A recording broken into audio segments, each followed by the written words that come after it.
My name is Charlotte Dubin. I'm interviewing Michael Berke for the Albert and Pauline Dubin Oral History Project of the Leonard N. Simons Jewish Community Archives. Today's date is October 3rd, 2013. Michael, do we have your permission to use the contents of this interview for educational purposes as part of the historical record of the Jewish Federation of Metropolitan Detroit? You do.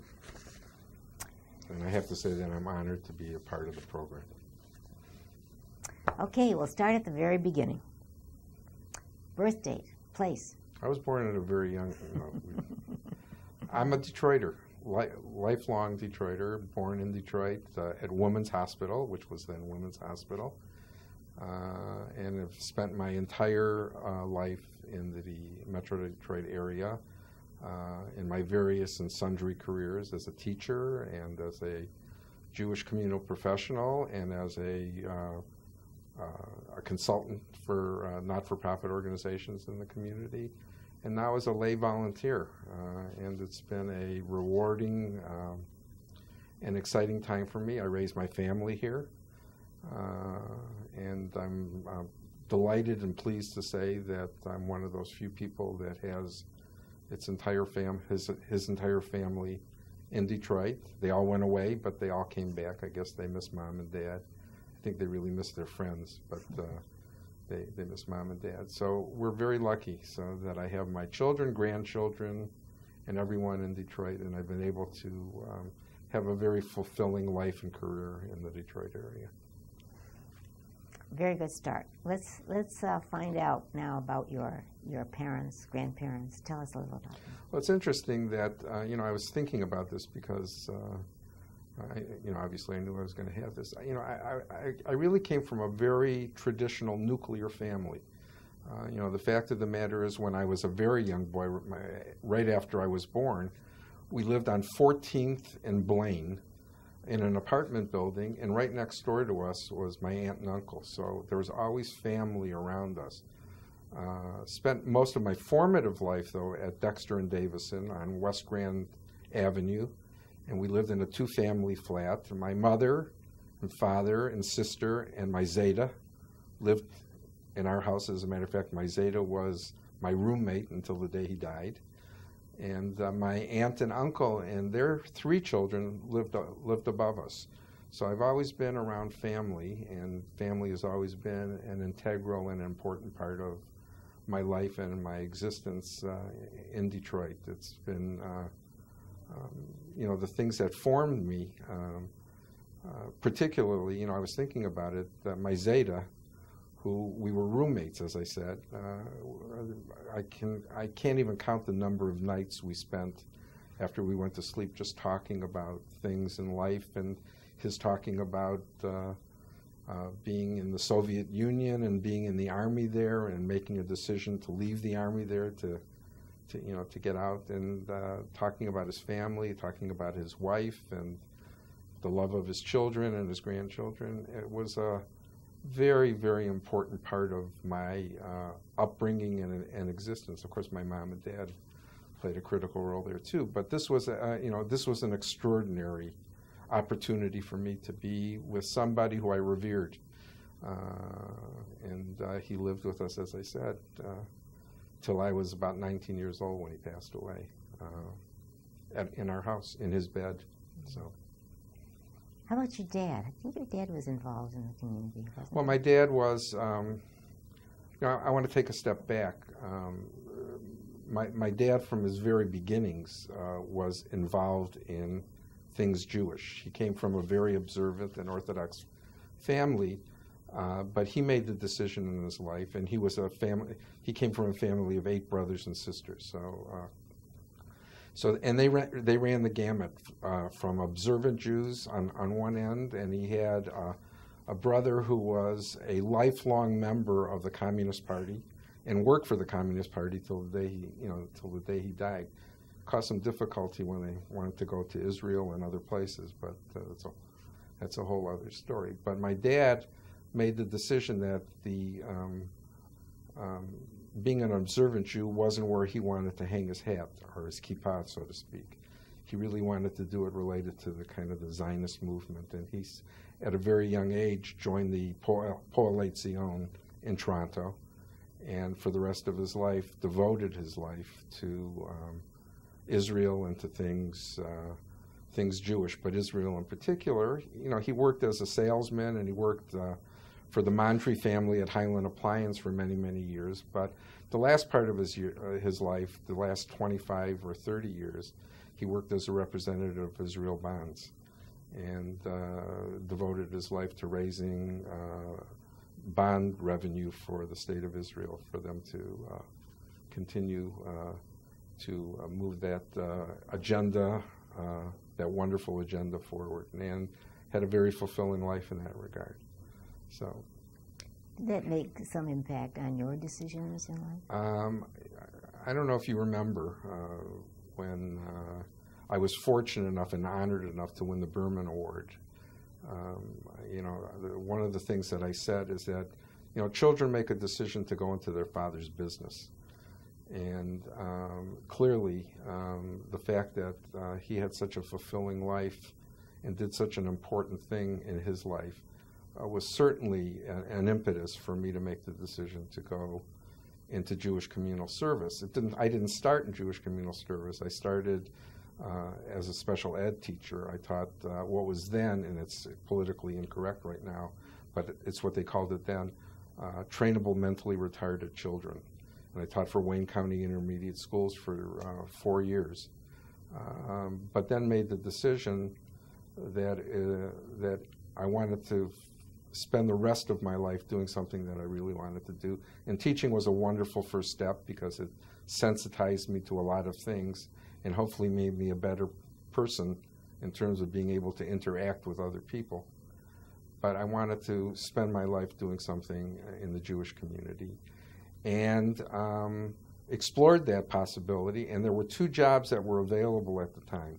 One was with the Jewish Community Council, and Walter Klein of blessed memory, and your husband Harold was working there at the time, I think. And the other was working for Sal Drockler at the Jewish Federation. And I made the decision to do that, and I worked at Federation for about 3 years, my first time around. And then made a decision that it was time to move on, and went to Hillel Day School and became the executive director of Hillel Day School for about 4 years. And that was also an interesting and exciting and mostly rewarding experience for me. So. All right. We're going to go back to the professional part of your life. I want to go back a little to the beginning and the neighborhood where you grew up and remember, and maybe into your school years in college. Do you have any particular thoughts about that experience and the people you knew? And well, you know, kind of everything that I did was sort of driven by the Jewish agenda and the Zionist agenda. So my friends all had. I was involved with Habonim growing up. I was also involved with AZA growing up, and that sort of formed my in-city life in terms of my Jewish background and desire to continue Jewish involvement. But the thing that was most preeminent in my life that really formed me as a human being was not, I hate to say it, was not the United Hebrew Schools. I'm a big believer in education. I'm an even bigger believer in informal Jewish education. And I spent from the time I was 8 years old until the time I was 23 years old at a camp called Camp Kfutza, which was in Ontario. And because my father came from Toronto, he had many friends in Toronto, and it was basically a Habonim type camp, although it didn't name itself that. And that's where I really got my background and my love of things Jewish, because I spent 8 weeks every year just focused on not only just baseball and basketball and football and all the things that camps are, but also dealing with many, many things Jewish and And it really formed me, as I said, as somebody who wanted to continue that as part of my full life as I moved on from that. So that was the most important thing for me growing up, was my camp experience. And I see that translated with other people too who have that camp experience. We just had a reunion of this camp a couple of years ago, and 600 people showed up to it. So it was kind of extraordinary. So it was a very important part of my life. So it's interesting you mentioned that as part of informal education, and how you regard Jewish education as very important, and especially informal. Can you just mention that at all? Is there any way that informal Jewish education can be helpful to the community, to our people? I think that the community has to deal with educating our children Jewishly, no matter what venue that happens to be, no matter what venue they happen to be exposed to. And I think different kids are react differently to different things. And I think we have to create a panoply of opportunity for kids. For me, it was the informal Jewish education. It was the things that I did outside of being in a classroom. But for others, it's the classroom. So it's critical. The day schools are critical, but Camp Tamarack is equally critical, and many of the other Jewish camps that are around. And we don't realize how many Jewish-related camps there are in town. And I think BBYO and the youth groups and even the synagogue youth groups all play a critical role in getting kids to identify Jewishly. And I think it's a challenge. I think that there are some things now that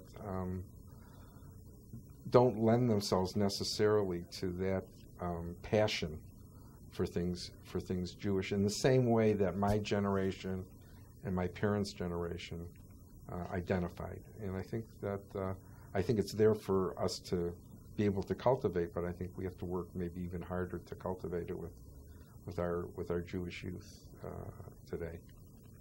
Did you have Jewish experiences in college? Where did you go to school? I went to Wayne State University. I'm a graduate of Wayne State University. That's when I'm proud to say that's when Wayne State was the second school of choice for Jewish kids in Michigan. After the University of Michigan, there are a lot of Jewish kids there, and I'm involved with Wayne State again as a vice president of Metro Detroit Hillel. So I've sort of gone back to my roots.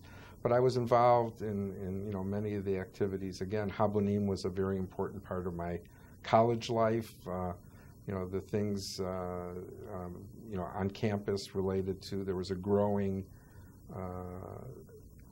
sense there of Israel, either pro and con, and went through a few wars in Israel, and it was interesting to see the dynamism between students from the Middle East and the Jewish community, and the dialogues that were created then, and the difficulties that were created then, and how they were smoothed over. So I was involved right from the get-go in doing those kinds of things. Most of my activity, though, was at college level, was with Habonim and that whole program. And it was at that time it was a college-aged group of kids that I dealt with, some of whom are still my friends. Mm. Who are your friends? Good question. You're my friend. I've made friends all along the way, and I was just remarking to somebody. I've been married now for 45 years, and the 8 groomsmen at my wedding were 7 of them. I take it back. 6 of them were all at my daughter's wedding. So I've maintained friendships. Friendships are very important to me, and lifelong friendships are critical to me. And I've made friendships in every venue. I have camp friends. I have friends from college. I have friends from Habonim, and I have friends from Federation. I just remarked to somebody, too, that I've been meeting with 6 very special people from Federation for the last 20 years. We get together and to talk about things Jewish and things Federation. And it's been a wonderful part of my life to have those people around me. And Linda, my partner in life, also appreciates it as well. So those are my friends. I have lifelong friends. I think my newest friend is somebody who we were in Lamaze class with when Mark was born. That's 43 years ago. So. All right, speaking of things Jewish, we're going to lead up to Federation. Is there anything that you can tell me about the experience at Hillel Day School, your first Jewish professional? Well, Hillel Day School was a very interesting time in my life because I left Federation at a time when I thought Federation didn't have much more to offer me in the position that I was currently at. And a position at Hillel Day School opened up as the executive director. And that was really to be their fundraiser and business manager. And I was there for 4 years, but in the 4 years that I was there were 3 headmasters that were also there. So for about 2.5 of the 4 years that I was there, I also served as kind of a headmaster as well, and coordinated the educational as well as the business part of it. And it was a difficult time, and it was a job that was extraordinary in many, many ways. Not all of them good, but they finally got somebody who was a very good person to be the headmaster. And coincidentally to that, a position opened up at Federation again, and Sal Drockler asked me if I would be interested in coming back to work with him at Federation, and I said yes, and spent the next 23 years at Federation doing all sorts of things, from kind of entry level all the way up to being the executive director and the vice president of financial resource development, and was very involved in most of the important activity on the fundraising side of the ledger at Federation, and had some major role in forming those policies and carrying out the programs at Federation. And there were some very exciting times. We're going to go into that because that's a very interesting part of our conversation. But you mentioned Sal Drockler's name. Would you like to tell us who and what he was to you? Well, there are 2 people in my life above everyone else that I consider kind of mentors and more than mentors. One, of course, was my dad, who was my best friend and my mentor, and the person that formed me the most. But running a close second to that was Sal Drockler. Sal was the campaign director when I came, at the time that I came back, and was really responsible for giving me the skill set, whatever skill set that is, that allowed me to be a successful Jewish communal professional. He started out as my boss and finished up as my friend. And it culminated when I went out to Seattle, actually, to interview him for the Oral History Project. And I'm very happy that I did, because unfortunately he experienced a very profound illness. And so the fact that his family has a record, an oral history record of him, and the community has an oral history record of him, is very, very important for the community particularly, and for his family, of course. He was the smartest man I ever knew. He knew more about more things community-related than anyone I ever knew. And if I picked up just a smidgen of his skill set, then I considered myself to be very, very fortunate. So I'm wiser and richer for having known him. What would you say is the most important lesson that you learned from him as a professional? Now, you went on to very high office as a professional in the Jewish community. What specifically as a privilege or a challenge of being a professional? You know, I think that the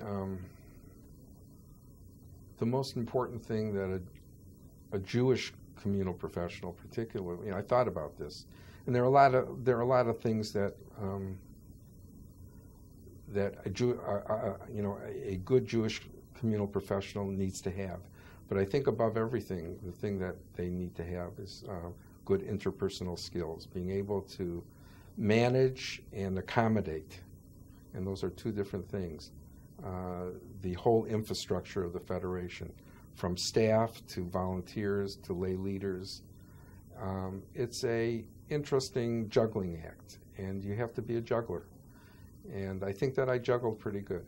I think that that was an important part of who and what I was, and to get people to understand why we were moving in a direction, and to be able to create the apparatuses that would allow us to get there most efficiently.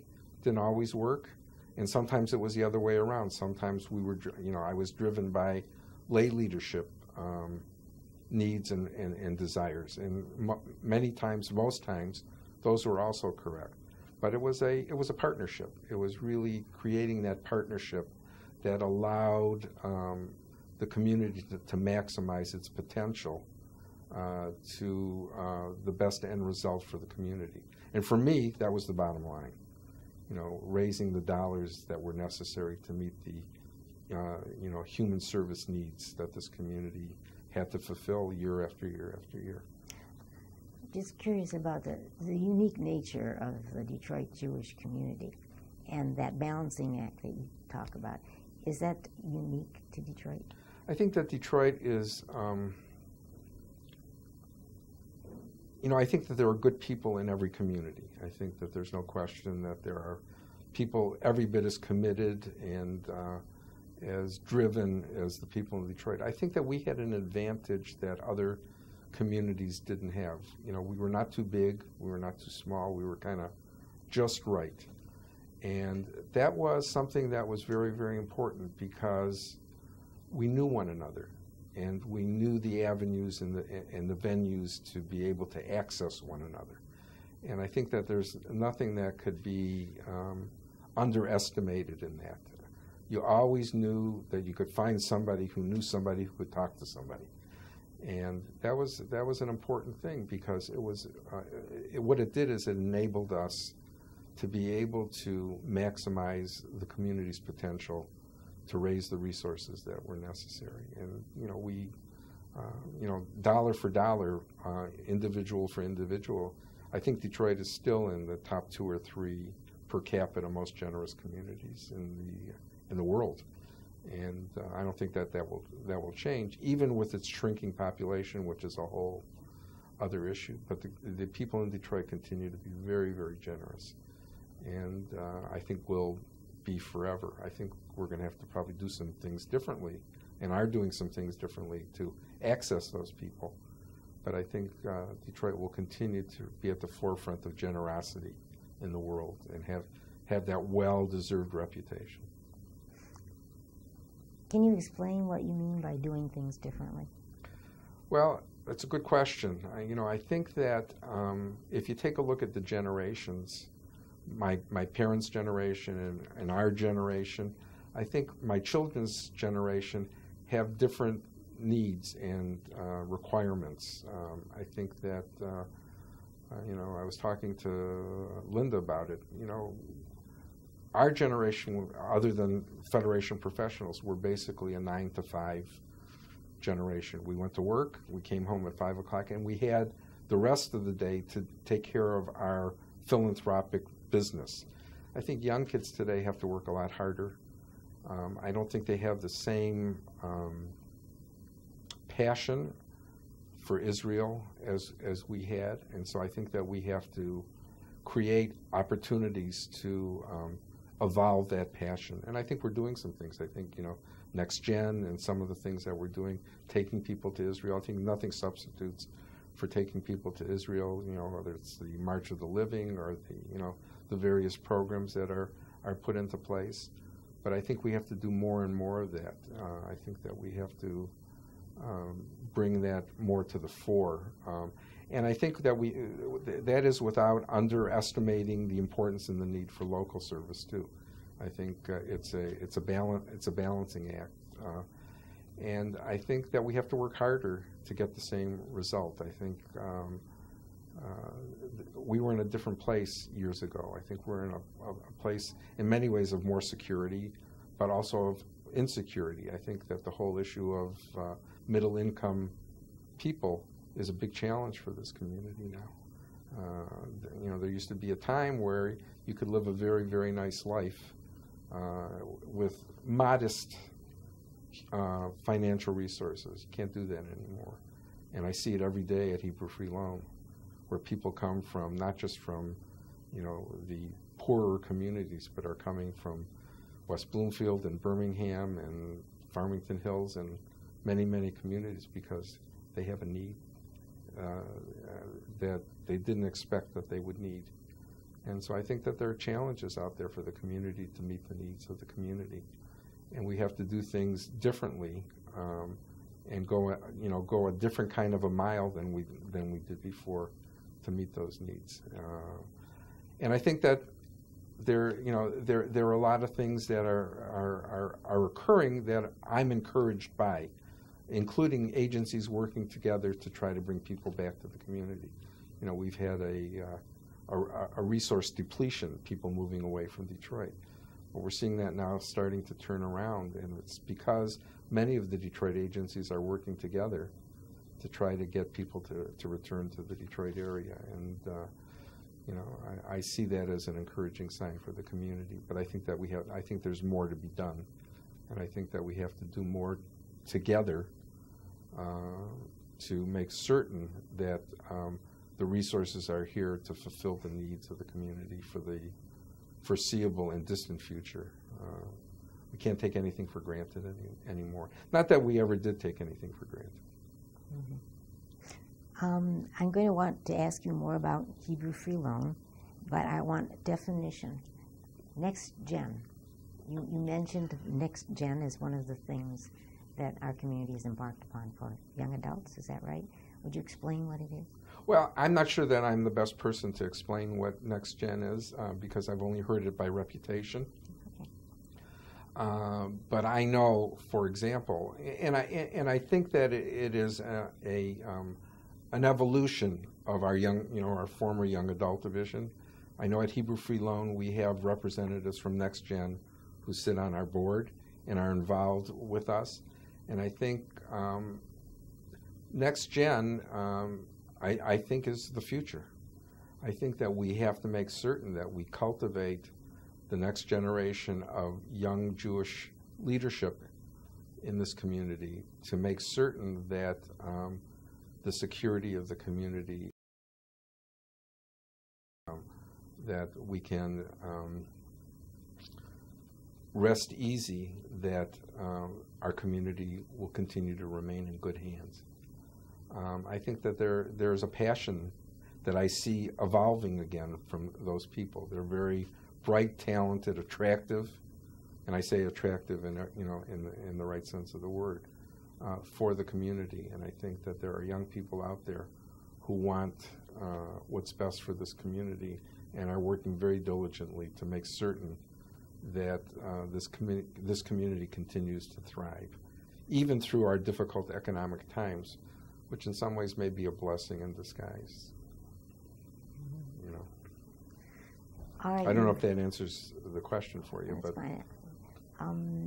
I also wonder if you define for us Hebrew Free Loan. You are the president of that agency.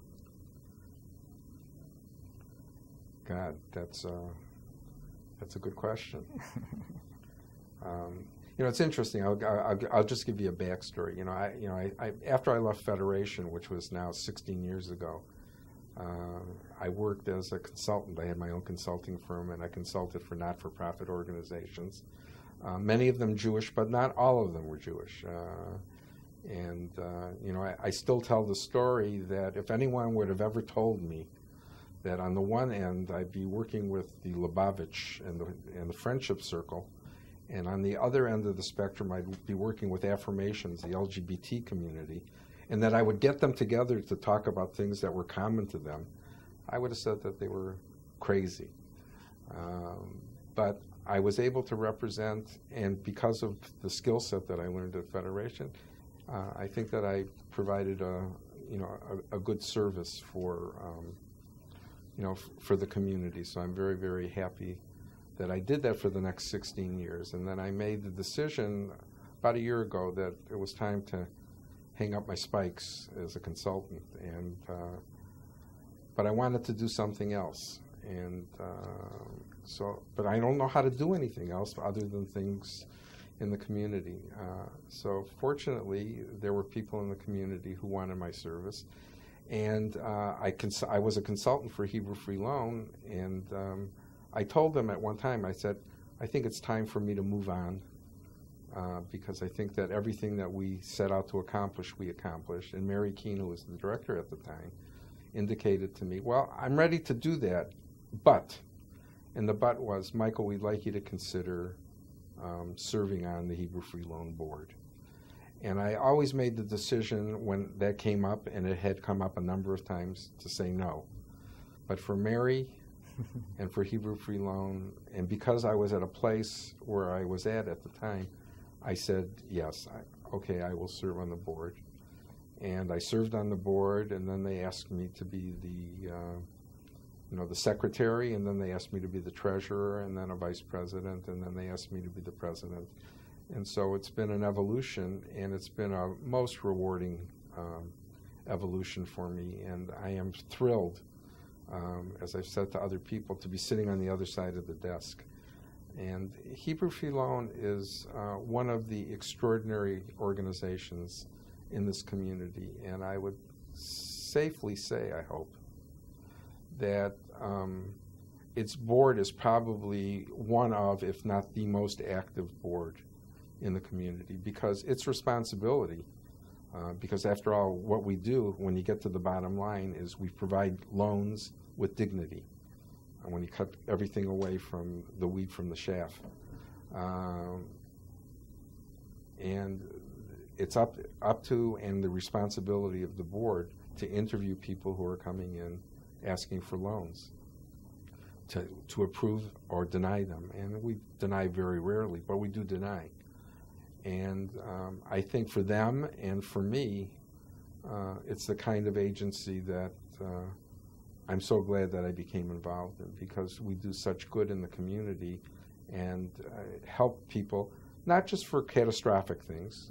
There are simchot, and there are in vitro fertilization loans that we give out, and there are housing loans, and there are loans of real need because people can't meet their bills.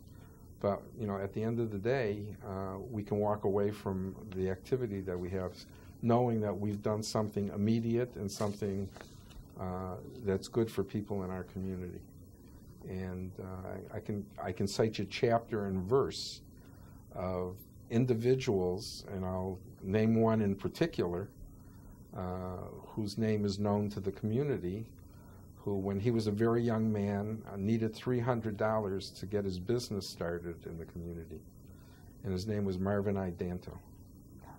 And Marvin never forgot that he got $300 from Hebrew Free Loan, and always maintained a relationship with Hebrew Free Loan to the day he died, and left Hebrew Free Loan with significant dollars to start the Marvin I. Danto business loan program. And now we're in entrepreneurial things, which also goes back to what we were talking about before, retaining young people in our community. We have given away $600,000 in loans for young entrepreneurs in the community to stay in Detroit and to build their businesses. And what could be more exciting than that? And there are other people who also were helped by Hebrew Free Loan. We just gave, and I'm naming names, but I think it's okay for this. Mitch Mondry came into our offices not long ago, and we presented him a photocopy of the loan form that his Zeta got to start Highland Appliance in Detroit. And he was just more than grateful. So here we have generation after generation after generation who have gotten loans, and we've also had generation after generation after generation, when they've done well, have given back to the community. Not just at Hebrew Free Loan, but at the community at large. It's a record that we should all be proud of, and certainly I am as the president. All right. Now, about those Federation years, can you give us a little bit of information on each of these extremely important events that took place? The Gulf War. Well, you know, I'll say this about the Gulf War. This community, more than any other community that I'm aware of, rises to crisis. And we often said, I think even you and I have said to each other, if we could only get that same passion when there isn't a crisis, although there are crises all the time, we wouldn't have a thing to worry about financially in this community. But this community rose up together to meet those extraordinary needs. I remember we were at Shart Tzedek, you and I, when word first came through that Israel was being attacked. And, you know, nothing worse than not having good information, because there's all sorts of rumors that get started. But once the dust settled and we saw what our obstacles and our challenges were, this community resolved itself to meet those challenges, and as usual, raised more resources per capita than any community in the world, and that's Detroit. And Detroit, rises up to meet challenges every single time they're faced with them.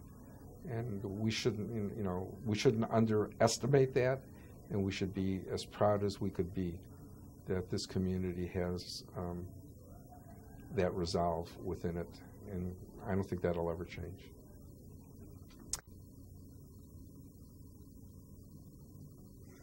How about Federation's move from downtown? Tell us about that. Well, it's interesting you should ask that, because I was the staff person, along with Doug Etkin, that was responsible for making the move from downtown Detroit to uptown. And I was involved in the kind of logistics and the mechanics of it, but also in the political issues that faced Federation when they made the decision to do that. The biggest concern, I think, if I can recall back then, and it's the thing that caused the most angst with Federation leadership, was the appearance that Federation, who had spent many years in the city, it would appear that they were deserting the city by moving uptown to our current location. And there were some interesting discussions, I wouldn't say battles, but interesting discussions about that with leadership. And I think when it finally boiled down to the final analysis of it, the decision was made, and I think absolutely rightly so, that we had to move to where our constituency was. That, once you got past 5 o'clock in downtown Federation became, a closed shop. People went home.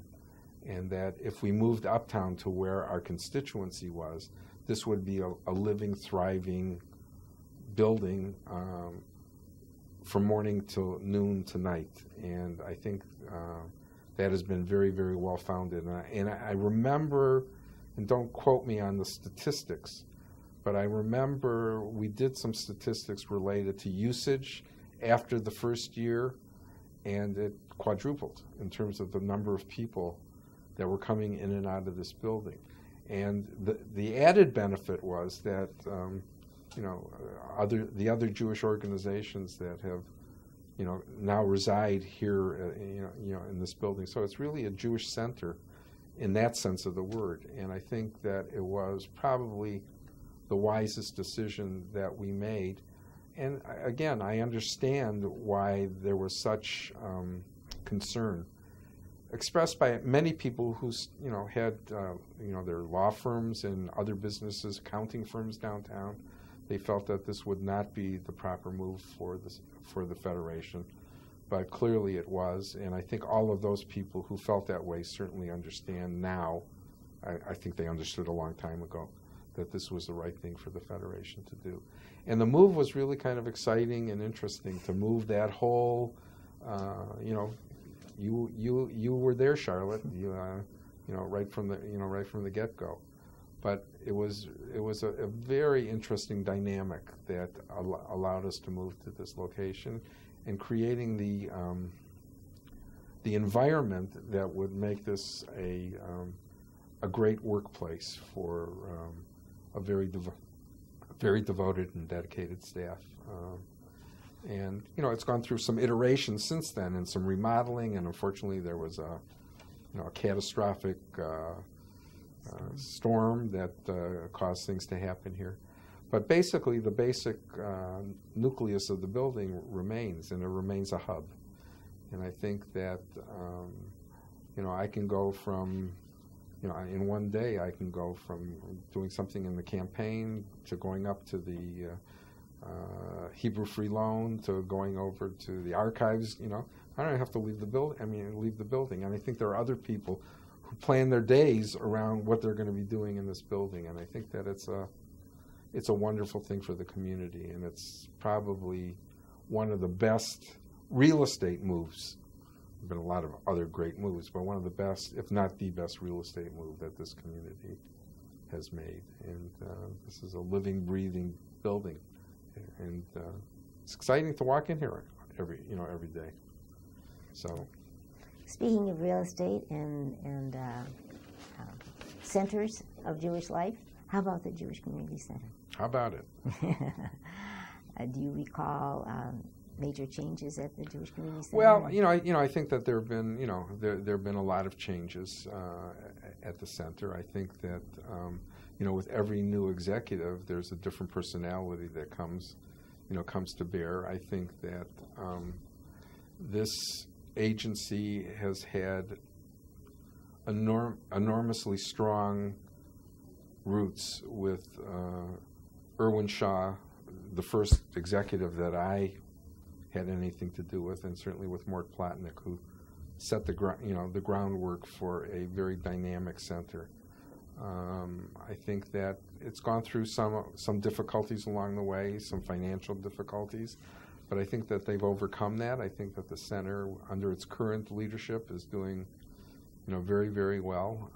I think that having the Jewish Academy on the center grounds is a value added for the community. I think that the Jewish Ensemble Theater there, the new Berman Theater, are all enormous value added. So it's really a center in the true sense of the word, culturally, athletically, and otherwise. And I think it's an agency that we can be very, very proud of. I think if we were doing it all over again, from the beginning, would they be building exactly the same building that they built back then? I'm not sure about that, but I think that they've done enough things at the facility to make it a, quote, modern Jewish community center that does important things. I think the book fair and all the other things that they do there are, are first rate. The Marwell Book Fair, the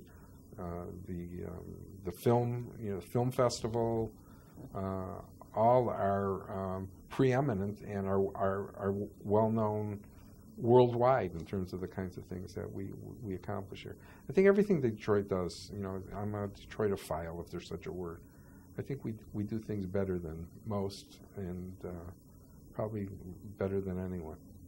Great lead into the Michigan Miracle Mission.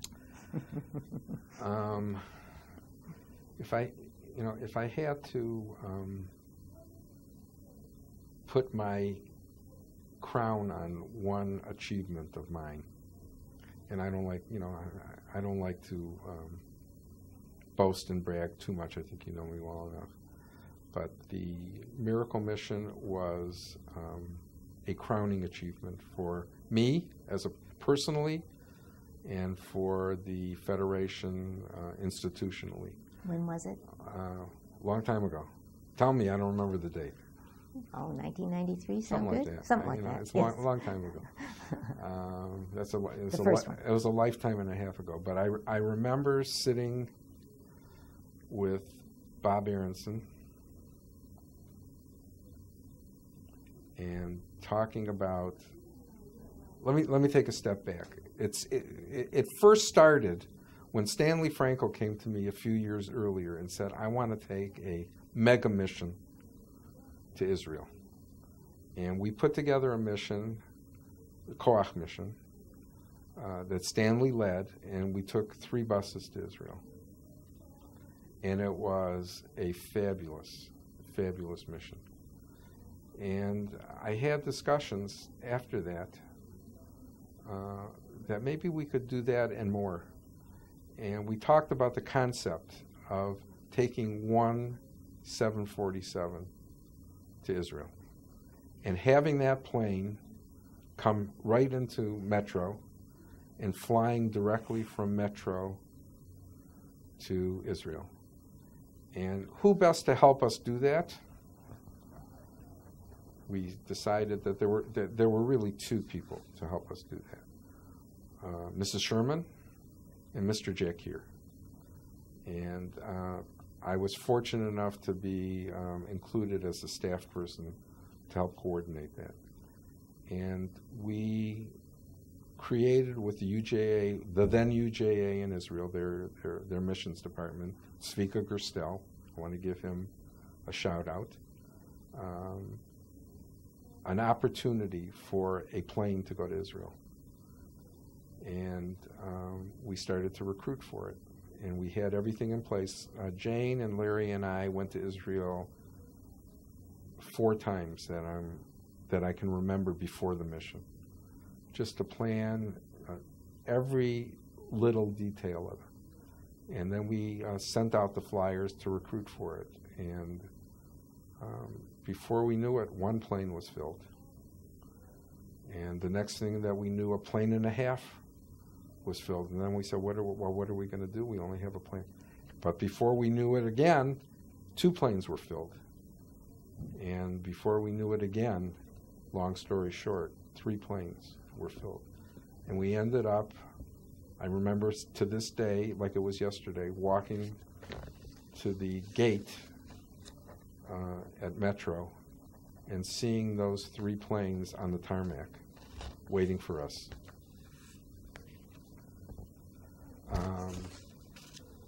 We also made the decision, because Larry and Jane were sort of the working chairs. Actually, Jane was, we hired Jane as a staff member, an unpaid staff member, to help us. But we also wanted to have leadership on this mission as well.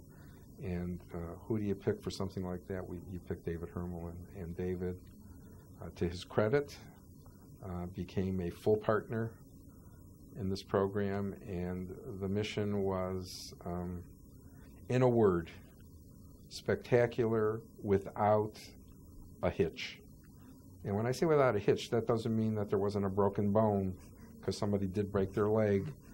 But it really, to this day, again, I still remember standing with Jane Sherman after because we had 1,000 people or 1,300 people on this trip. And so we couldn't all be together at once. So buses were going all over the country at different times. But from time to time, we would get together. And we got together, I believe it was in Tel Aviv, at their biggest hall that would hold 1,300 people. And I still remember Jane and I standing in the parking lot with 1,300 people, and after this meeting ended, getting on their buses, and these buses leaving this parking lot in about 20 minutes with not one difficulty. And she looked at me, and I looked at her, and I said, "This is it." It was fabulous. And so it's a crowning achievement for me. It's something that I will remember for the rest of my life. And we did it again. We actually did it two more times, but I wasn't involved in the third time. I was already gone. But the second time, we only took 2 planes. But it was still pretty darn good. And it has never been reproduced, to the best of my knowledge, anywhere in the world, certainly in the country. Nobody's ever taken that many people to Israel at one time. The enthusiasm and what it did to the country in terms of their excitement, Israel's excitement, having 1,300 Detroiters come to Israel all at once cannot be understated or underestimated. It was extraordinary in every sense of the word. And the three who, and Bob Aronson, who it was his vision too. But David Hermelin, Larry Jack Keir, and Jane Sherman were extraordinary, and I will be forever indebted to them for their work on that program. It was just extraordinary. Does Israel continue to be a part of the agenda of Federation? Yeah, I think it is. I think it has to be. I think that I'm not sure, and I don't want to speak to it because I'm not intimate with kind of the next generation of leadership at Federation. I don't know that it has the same emotional attraction that it did when the country was being formed. I still remember it was odd. My parents used to have people at their house 3 or 4 nights a week talking about stuff, Jewish related and Israel related. I loved being there. I loved being there and listening to them. And I think it translated itself to my generation. I'm not as sure that it's translated itself to my kids' generation. And so I think that we have to work harder to get people, to get them to Israel. Israel's in a different place too. I think that they're one of the leading technological countries in the world. Their stock market is doing extraordinarily well. And people say to themselves, why do they need us anymore? And that's the wrong question. It's how do they need us? Maybe they need us in a different way, but they still need us. And it's still that place. It's still that refuge for us, and at least in my 70-year-old mind, that God forbid there'll be a place for us always. Did Partnership 2000 begin when you were at Federation? With the partnership community? Well, actually, where it began was not Partnership 2000. I was here, but I'll give you a blast from the past, Project Renewal. And Project Renewal started with a relationship that this federation had with Ramla, and it was a precursor to Partnership 2000, but it had many of the same components. We had a Project Renewal committee that went to Ramla and Yavne to meet with their leadership, to meet with their infrastructure, to meet with their committees and politicians, and to do some of the social welfare things that I think got translated into a bigger program with Partnership 2000. So really the first major piece of Partnership 2000 was Project Renewal, and I was very involved with that. That was, I don't know if you remember Marilyn and Murray Grant.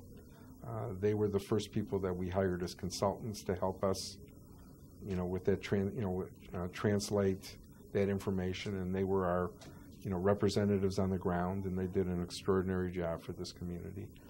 And Project Renewal was a very exciting time for us, and we had a lot of people who went to Ramla and to Yavne, and that did wondrous things for an attachment to the people of Israel rather than kind of the Israel as a philosophic kind of an opportunity. This was really touching the hands, touching the flesh of the people, and it was a very extraordinary part of our existence at that time. And it was the right program at the right time, and it evolved into Partnership 2000. Do you see major changes in the relationship between American Jews and Israel? I think there are changes. I think change is good. I think that I think things shouldn't stay static. I think that there is, as Israel has become more self-sufficient, there's much that they can do for us rather than things that we can do for them. You take a look at Technion or the major universities, and they're doing extraordinary things for the world. And I think that there are real opportunities for that kind of interaction, and sometimes it's given back. And I think that there is something that could be developed, that is being developed that way, that will strengthen the relationship too. But it'll be a different relationship. But that's the way it should be. I think that relationships shouldn't only be people dependent on other people. They should be partnerships. I go back to that that partnership word. I think the relationship between Israel and United States Jewry is much more of a partnership than it used to be, and I think that that's good, and it's in the best interest of both the American Jews and Israel per se. I don't know what the statistics are related to American Jews going to Israel. I would hope that they're people, the Israelis are still receiving lots of tourists, but I think that has to continue. But I think all of these organizations that have these startup companies, they're all doing extraordinarily well, and it's from the resources of both countries working together. You served Federation for 25 years. God. And in Jewish communal professional service for more than 40. Here's how a colleague described you. At a time when all nonprofit institutions recognize the need for financial resource development, Michael Berke is viewed as preeminent by other professionals in the general community. So what gave you the most satisfaction? Well, I want to thank my mother for that quote. I think you have a sister. I do have a sister who lives in Montana. Mm-hmm. And I want to talk a little bit when the time comes about my family and my kids. The thing that has given me the most satisfaction, and I think above everything else, is the professional and personal relationships that I've made. I can't think of finer people that I've ever worked with than the professionals that I dealt with at Federation, including you, who I consider you may not consider yourself that, but Sal Drockler and my dad were mentors to me, but Charlotte Dubin was also a mentor to me in many, many ways, and I am forever grateful to you for everything that you provided. You made me look good all the time, but also the volunteers in the community who I have great and enormous regard for, and who were very, very important and meaningful to me as I came up through the ranks of Federation. And at the risk of maybe offending someone, I'm only going to name a few because they were the ones who were really most important to me. I've named some of them already: Jane Sherman and Larry Jacquier, Stanley Frankel, and Bob Naftali, and Joel Tauber, who was very, very important to me in terms of teaching me how to be a good professional at a national level, something that I didn't want to do particularly. I like being in Detroit, but he convinced me that I needed to spread my wings and be part of the national scene too, and I'm forever grateful for him for that too. And of course the people at Federation, including yourself and Barbara Satinsky and Alan Gelfand, and the people that I work with, right from the beginning. And others came along the way who I won't name because I'll miss somebody, but I think people will understand, those three, the three of you, who are very, very important to me, and helping shape this federation and the Allied Jewish campaign and the fundraising effort here.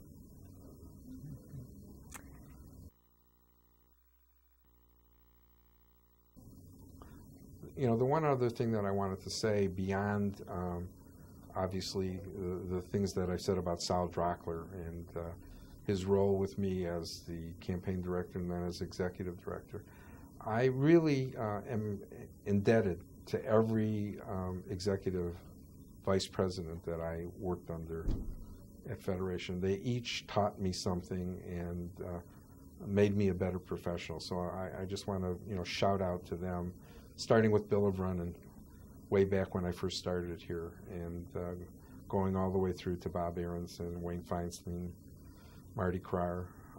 They all were extraordinary men who did extraordinary work for this federation, and this community is lucky to have all of them. Now, the interview that we're doing now is under the aegis of the Jewish Community Archives, the Leonard N. Simons Jewish Community Archives. Why did you choose the archives to become involved? Well, that's a good question, and I'm not 100% sure of the answer. I've always been interested in history. Actually, I started out as a history major in school, and I think that understanding your history allows you to secure your future. I think that's a very, very important part of who and what we are. I think the extraordinary people that help shape this community are a wonderful legacy, and I think that there are lessons to be learned from those individuals and from the things that occurred before, before now. I think Federation, and I'm going to say it, needs to do more to utilize those tools to promote community.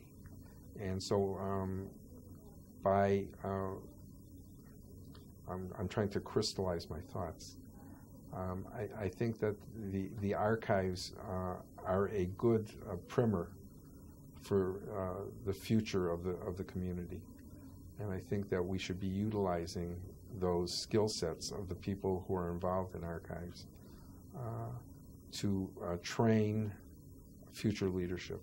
And I think that that's an important part of what we do. So it would be my desire to begin to take a look at the composition of the committee, to begin to take a look at the agenda for the Archives Committee. Now that we've got many of the collections under our belt, to see how those collections and things that we've done in the past can help us move the agenda forward for the Federation. I think that the Archives Committee can be an enormous fundraising tool for the Federation. We have not even begun to utilize it. It's the old fundraiser in me. I'm always thinking of ways to raise money, what can I tell you? But I think that that's one of the reasons that I wanted to be involved in the archives. And the other thing, from a selfish point of view, now that I'm a volunteer, I don't have to do things that I have to do. I only have to do things that I want to do. And I wanted to do this. So I'm involved in a number of important activities, at least for me. Archives being at the top of the list, and Hebrew Free Loan we've talked about, and I'm still involved with the Friendship Circle, because I think that I'm on the board of the Friendship Circle, which I think is an important program for children with special needs, and Metro Detroit Hillel, because I have enormous concern that our college students are not well prepared for many of the things that are going on campus related to the whole interaction with Middle East politics and being able to counteract some of the things that are going on. not just at Wayne State University, but in general. So that interested me, and so that's why I'm over there working. And interestingly enough, the fact that I'm the president of the Hebrew Free Loan has placed me on the Federation Board of Directors. So that's kind of a bonus. The governors are lucky. Yeah, well, so am I. It's interesting, by the way, that Hebrew Free Loan is the oldest agency, is that right? 118 years. So it fits into the archives. Yeah, it does. It fits into, me. I'm old. Well, to bring back your youth, you have a sister you were going to mention, and then I'll ask about your family. I have a sister who, is living in Montana. As a matter of fact, we're going to visit her in a couple of weeks. And she has a wonderful husband and a daughter and 3 grandchildren, and they live a very lovely life in Montana. You may ask why she decided to go to Montana, but that's a whole story. And I think Eric doesn't have 4 or 5 more tapes, so I think we won't do that. But we're very close, and we see each other 2 or 3 times a year and talk frequently. And she's very, very close to my kids and my grandchildren, and she's had to go through some rough times lately. She's had some physical issues, which fortunately are now under control, so we're very thankful and grateful for that, and can't wait to see her. Tell us about the kids and grandchildren. Well, let me start with the one who's not most important, but the one who started it all, and that's my wife, Linda. The love of my life, my best friend, and the person who I depend on for just about everything. She is my rock, and I say a prayer of thanks every day for her. And I'm very, very fortunate. And I talked about it earlier. I'm a little bit of an anomaly because I have 2 wonderful kids, and their respective spouses who are also wonderful, all of whom moved away from Detroit after they got married, but all who've come back now and both families reside in Huntington Woods. My son Mark is also gone into the family business. He's a 3rd generation fundraiser. He's now working as a major gift director for Forgotten Harvest. And if you count Linda, it's really 3.5 generations, because Linda was a fundraiser too for many years. My daughter Stephanie worked for a company called Big Communications, which has now got a different name, and worked there for many, many years, and now has decided to spend more time with her family and is doing freelance.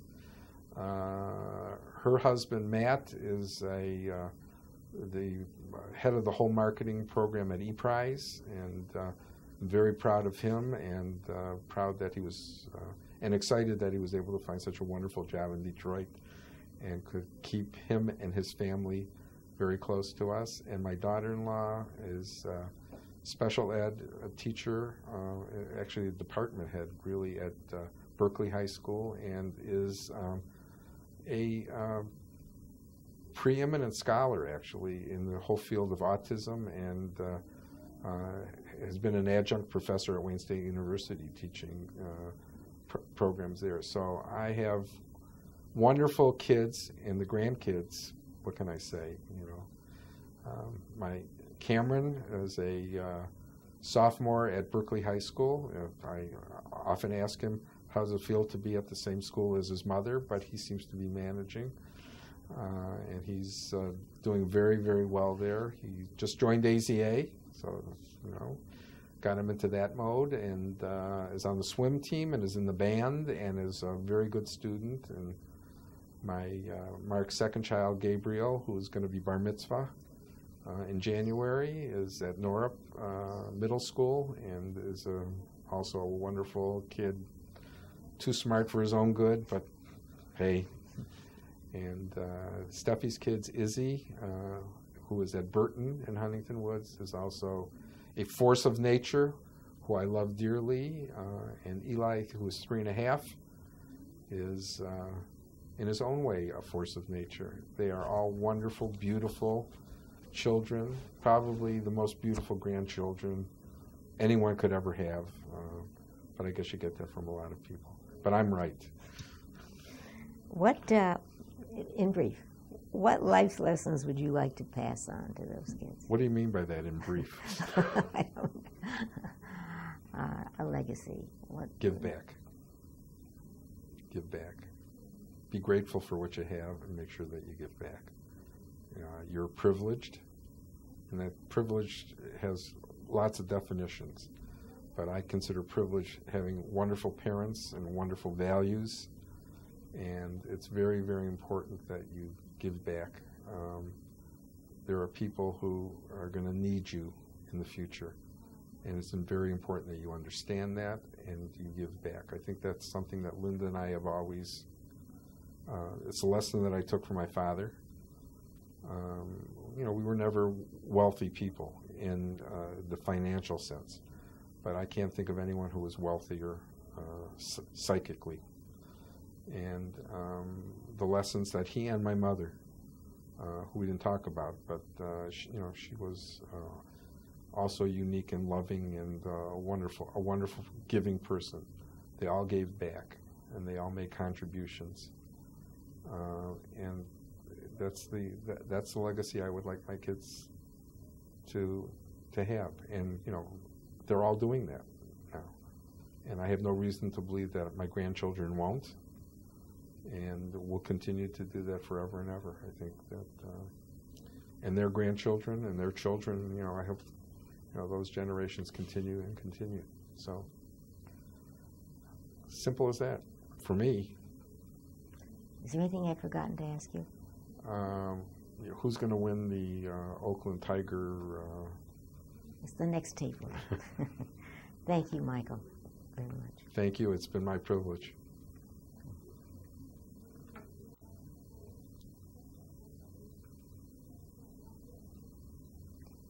Is there anything I've forgotten to ask you? Yeah, the one thing that I just wanted to mention, because it was also an integral part of who and what I am and was, is my family in Israel. My dad's, as I said, my dad came from a family of 8.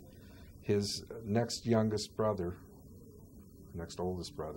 moved to Israel in 1933, lives on Dagan Yebet, and their family was a central force in our love of Israel, because we had family there, and it came. We visited them all the time, and they came and visited us and are still visiting us. But it came. The one important thing that I wanted to mention, because it was an important part of why I got myself involved as a Jewish communal professional, is that on the first day of the Yom Kippur War, my cousin Menachem was in the Golan Heights and was captured by the Syrians. And we did not know if he was alive or dead until the Red Cross, not the American Red Cross, went in.